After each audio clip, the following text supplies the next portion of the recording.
Have you ever been playing football, torn your ACL, out there playing volleyball and hurt your shoulder?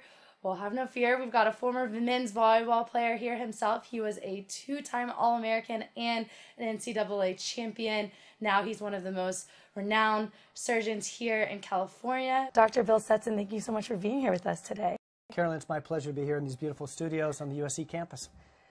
And one thing that I've always loved to feature is someone who used to be an athlete and now they found success after their athletic careers ended. Did you always know that you wanted to go into medicine?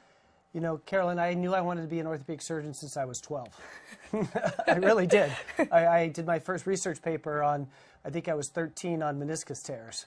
I've torn my meniscus, so I'm glad that you did your research on that. So I've always had a passion for medicine. My dad was a general practitioner, and I really liked what he did and the ability to be able to help people and the relationship that he had with the community and his patients. But he worked really hard. He really did. And all of his friends that were the orthopedic surgeons, far and away, of all the doctors that I met, they were the happiest. And so I said, there's got to be something to this, and started looking into it. And then my mom started working for one of the orthopedic surgeons. We got to be good friends with them. I started spending time in the office and watching surgery, and I just found the passion. And how hard was that once you got to USC and you're here playing volleyball to be able to balance a pre-med workload? You know, it was very challenging, as you can imagine. So for volleyball, we started practice the first week in September. Now I think they have a different schedule, but we used to start the first week in September, 5 to 6 days a week, 3 to 4 hours a day, and we'd practice the entire year up until the NC2A finals, which was early May. So that's a lot. That's hard to balance. It's a big commitment. And so, it just took a lot of sacrifice and a lot of time management, as you can imagine. I knew I was just a driven kid. I knew what I wanted. I knew I wanted to be the best volleyball player that I could. But I also knew that there was going to be life after volleyball. And so I was really committed to getting the best grades I could so that I could go to medical school. And I wanted to go to medical school at USC, so it was a great combination. And what was it like? We've got some photos and videos here that I'm about to pull up to be a student athlete here in the 1980s. It's kind of a glory days. There was a lot going on here for athletes. It was pretty amazing if you think about it. You know, for the volleyball team, we were very successful. We went to 4 Final Fours and won a national championship during that time. The women's volleyball was also successful. We had some, as you know, some fantastic football teams, some great track and field teams, swimming teams.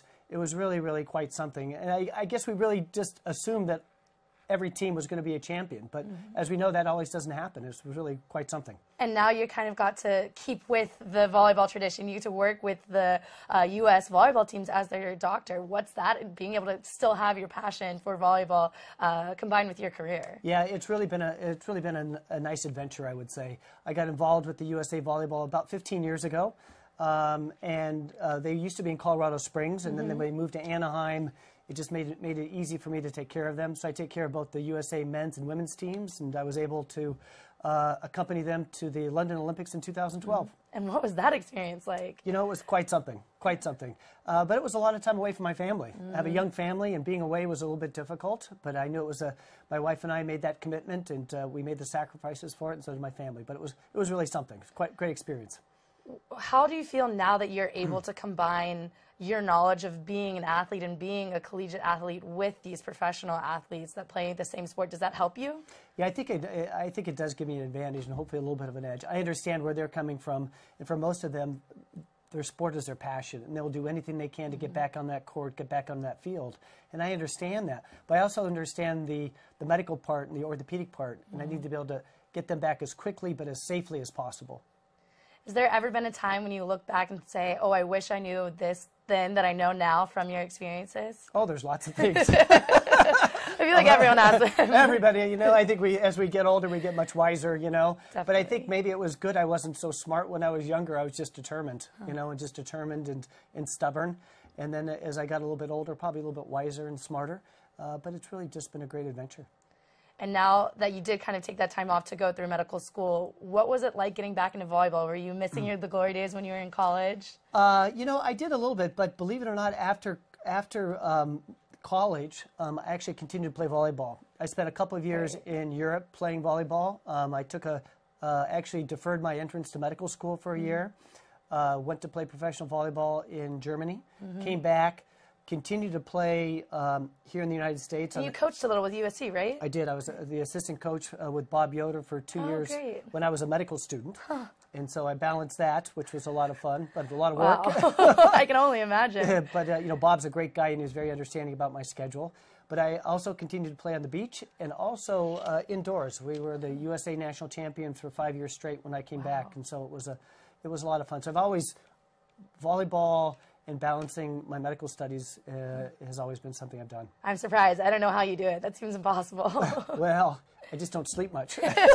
Lots of coffee? Lots of coffee. And I still drink a lot of coffee today because there's still lots of things to do. Definitely, I'm sure. One thing that I always like to ask former athletes or athletes that have now found success in something else is, when you look back at the current college students right now who are trying to combine both their athletic careers and aspirations and their studies, and it even now gets into high school as people try and get that scholarship, what advice would you give them about having a more balanced life? Yeah, I think that's really a great question, and I see it a lot in my practice, where the kids are sacrificing maybe some of their studies for the practice field. I think you have to balance both.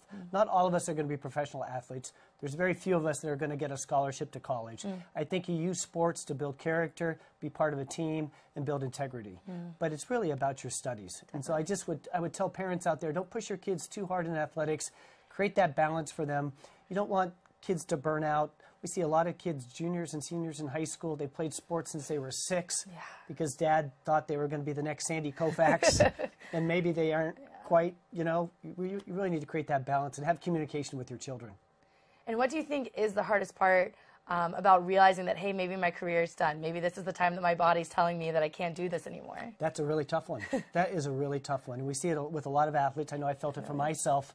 I had no injuries up until I was about 34. And I was still playing volleyball at that time. And then all of a sudden the body started breaking down. I had 4 knee surgeries in 2 years.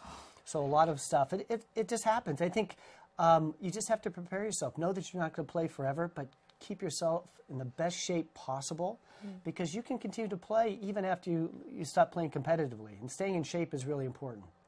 And for someone who has played with players of such notoriety, to be of such notoriety, to work on all of these famous athletes and people that come in and out of your practice, what do you tell them in terms of, like, what else is there for you? Is there anything that you're working on that you really want to accomplish, or are you just trying to continue to do what you love every day? You know, I really continue to love what I do every single day, and I like the relationship that I have with my, especially my athletes, because a lot of them they have an injury and they're worried about, are they going to continue playing? And I talk to them a lot about what your plans are after athletics, after volleyball, or after football. I think that's a very good conversation to have with them, because sometimes nobody has ever had that conversation with them, and they're afraid to talk to other people about it. They're like, wait, you mean there's something other than basketball? Yeah, believe it or not.